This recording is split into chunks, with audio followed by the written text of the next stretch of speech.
Good morning everyone. आपके third paper का जो थर्ड पोर्शन है, जो सी सेक्शन है, वो है बायोस्टैटिस्टिक्स, जैव सांख्यिकी। तो आज हम ये जैव सांख्यिकी शुरू करने जा रहे हैं। सांख्यिकी जैसा नाम से पता लग रहा है, संख्याओं का विषय है। जब हम संख्याओं के बारे में बात करते हैं तो हम उसको सांख्यिकी कहते हैं या स्टैटिक्स कहते हैं। नंबर्स अगर हैं तो वो स्टैटिक्स कहलाता है।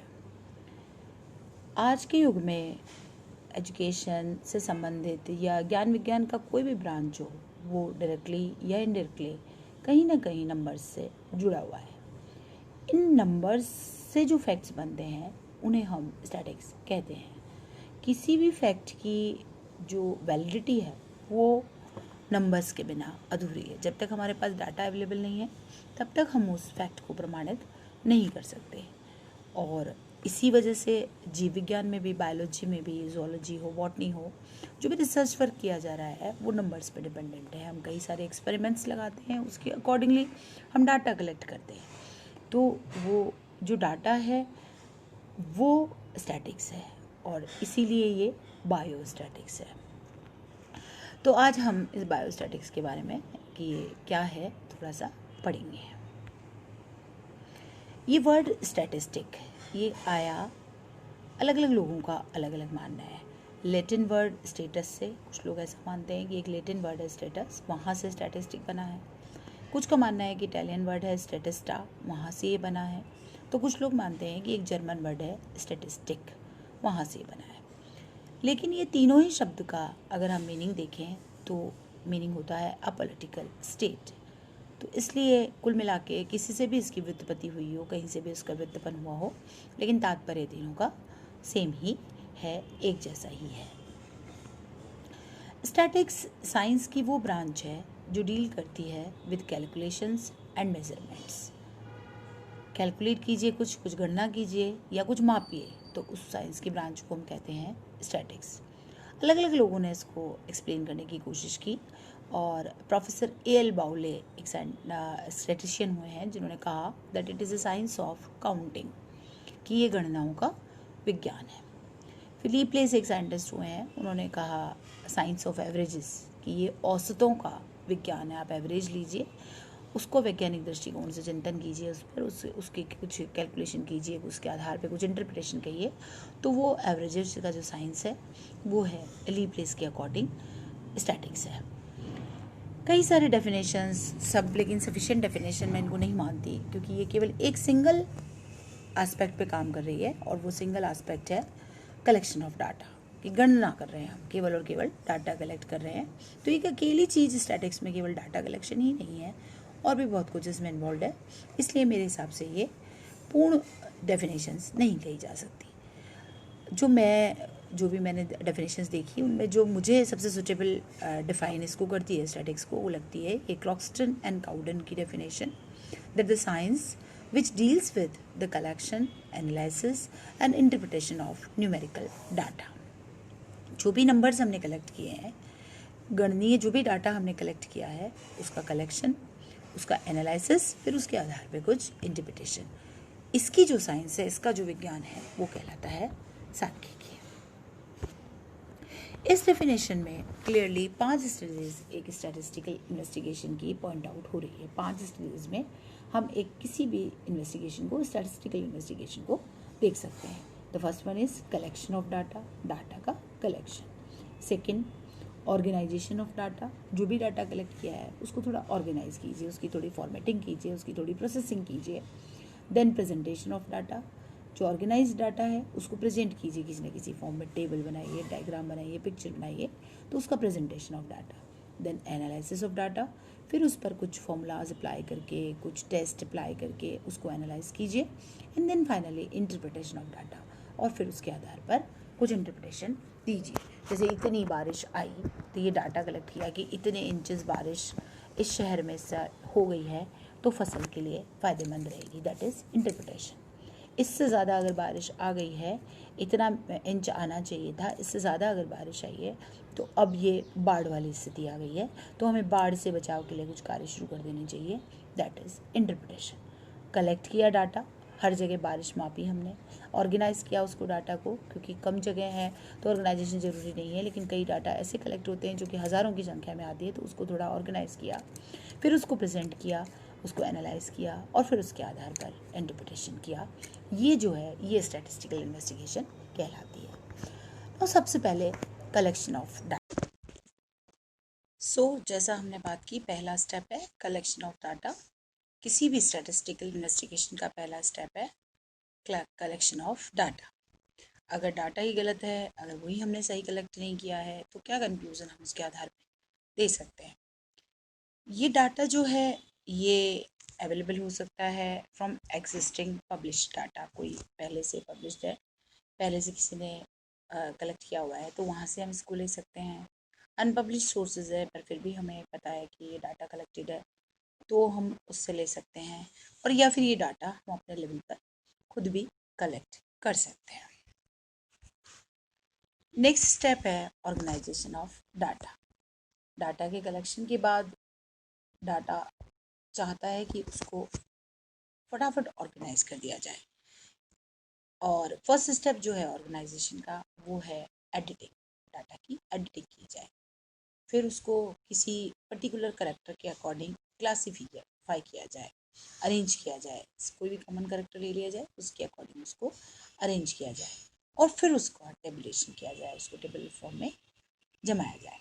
फॉर एग्जाम्पल, मान लीजिए मैं आपके कॉलेज में ब्लड ग्रुप का डाटा लेना चाहती हूँ कि आपके कॉलेज में ब्लड ग्रुप कौन कौन सा पाया जा रहा है।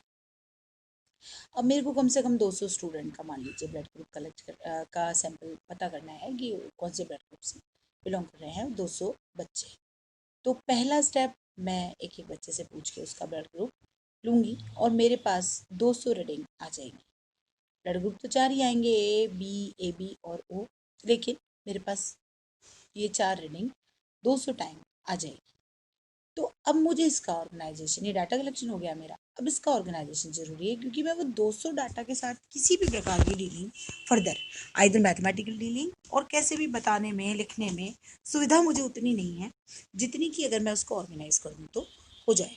तो जैसा मैं कह रही हूँ आपको कि इसकी एडिटिंग और फिर इसको अरेंज करना किसी एक कॉमन करेक्टर के अकॉर्डिंग। तो मैंने कॉमन करेक्टर ले लिया ए बी और ओ।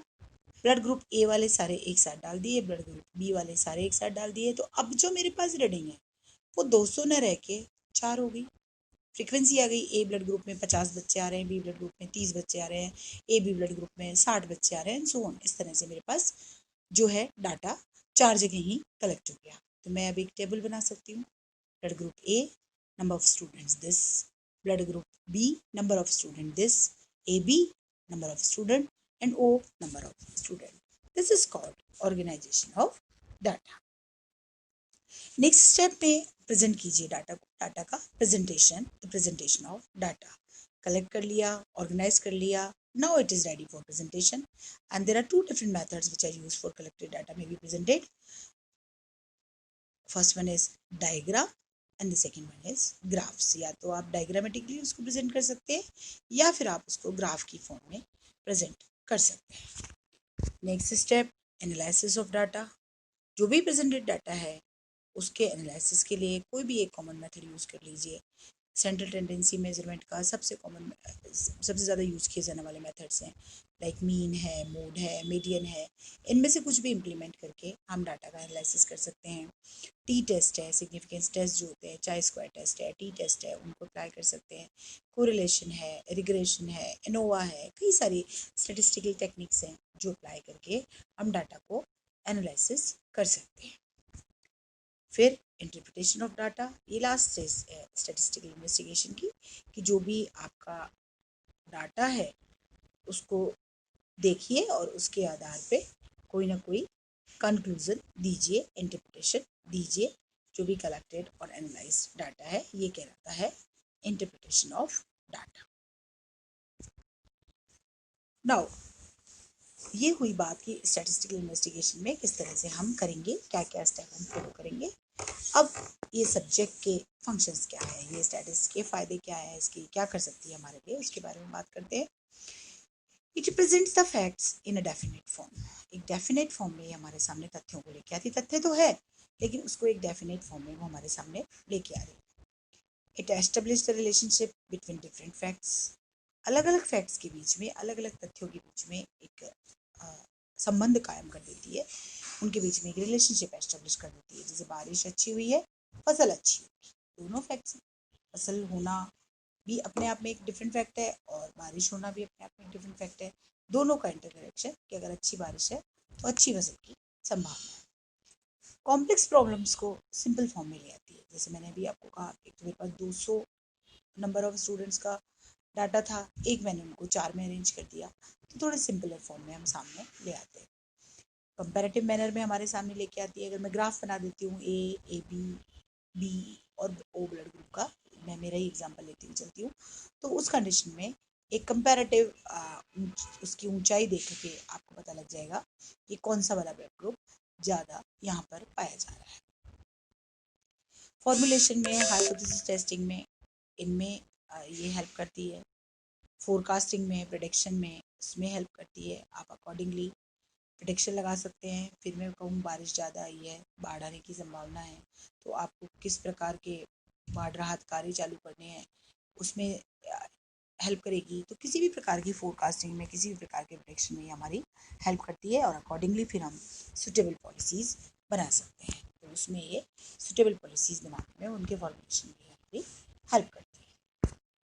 But there are some limitation of statics also. इसकी कुछ कमियाँ भी है, कुछ इसकी सीमाएँ भी हैं, that it does not work with individual measurement. मेरे पास अगर एक डाटा है, एक बच्चे का ब्लड ग्रुप ए है, तो उसका मेरे पास कोई इंपॉर्टेंस नहीं है, स्टैटिक्स उसके साथ कुछ नहीं करती। It deals only with the quantitative characters. ये केवल और केवल जो गणना किए जा सकने वाले करेक्टर्स है उसी पे ध्यान देती है। क्वालिटी क्या है उस पर इसका कोई योगदान नहीं। इतना प्रोडक्टिविटी हुई, इतने फल मिले, मान लीजिए एक एप्पल के पेड़ से 100 फल मिले, ये क्वांटिटी इंपॉर्टेंट है। बट वो 100 के 100 अगर ख़राब है, उनको कोई डिजीज़ लग गई है, तो क्वालिटी की यहाँ पर कोई इंपॉर्टेंस नहीं है, क्योंकि नेट यील्ड तो ज़ीरो हो गई, लेकिन वो क्वालिटी के बारे में सांख्यिकी की बात नहीं करती है। It is only based on averages. ये केवल औसतों के आधार पर चलती है। और अगर डाटा में फ्लक्चुएशन बहुत ज़्यादा है, तो जो लिमिट, जो सीमाओं के जो डाटा है, जो अपर लिमिट और जो लोअर लिमिट है, वो डाटा जो है वो उतना अफेक्टेड, जो रिप्रेजेंटेड डाटा है, जो एवरेज है, उससे नहीं रह जाता। It is only one of the method to study a problem. ये केवल एक किसी प्रॉब्लम स्टडी के लिए कोई एक ही मेथड प्रोवाइड करती है। और जो ज़्यादा इंपॉर्टेंट है, that it can be miss use और नीडेड एज स्टैटिस्टिशियन। एक जनरल आदमी, अगर उसको स्टैटिक्स की नॉलेज नहीं है, तो वो इससे जो है स्टैटिस्टिशियन की ज़रूरत पड़ेगी। अगर वो कोई कंक्लूजन दे दे, वो कोई इंटरप्रिटेशन दे दे, तो वो मिस यूज़ भी हो सकता है। तो इसके लिए स्टैटिक्स जिसको आती है, ऐसे व्यक्ति की आवश्यकता पड़ती है। और स्टैटिक्स एंड बायोलॉजी, ये दोनों आपस में क्यों एसोसिएटेड हुए? ये इसलिए एसोसिएटेड हुए, वैसे तो खैर हुए क्या, ये थे ही, क्योंकि कार्ल पियर्सन मानते हैं कि जो हेरिडिटी की पूरी थ्योरी थी वो टोटली बेस्ड ही थी स्टैटिक्स पे। इतने फल, इतने फूल वाले पौधे और इतने लाल पीले फूल वाले पौधे और इतने टॉल पौधे और इतने स्मॉल पौधे, तो मेंडल का जो पूरा वर्क था वो पूरा गणनाओं पे ही आधारित था। लेकिन इन दोनों की मतलब एक साइंटिफिक स्टडी दोनों की एसोसिएशन की सबसे पहले फ्रांसिस गाल्टन के द्वारा। खैर finally it has been proved, क्योंकि ये स्टडी जो है नेचुरल साइंस की लगभग सभी ब्रांचेज में, बायोलॉजी हो, जूलॉजी हो, बॉटनी हो, मेडिसिन हो, वहाँ पर रिसर्च वर्क में स्टैटिक्स के जो डाटाज हैं वो बहुत काम आ रहे हैं। इस उन्हीं के आधार पे रिसर्च वर्क आगे बढ़ पा रहा है। So it is very useful in many kind of research work. Thank you.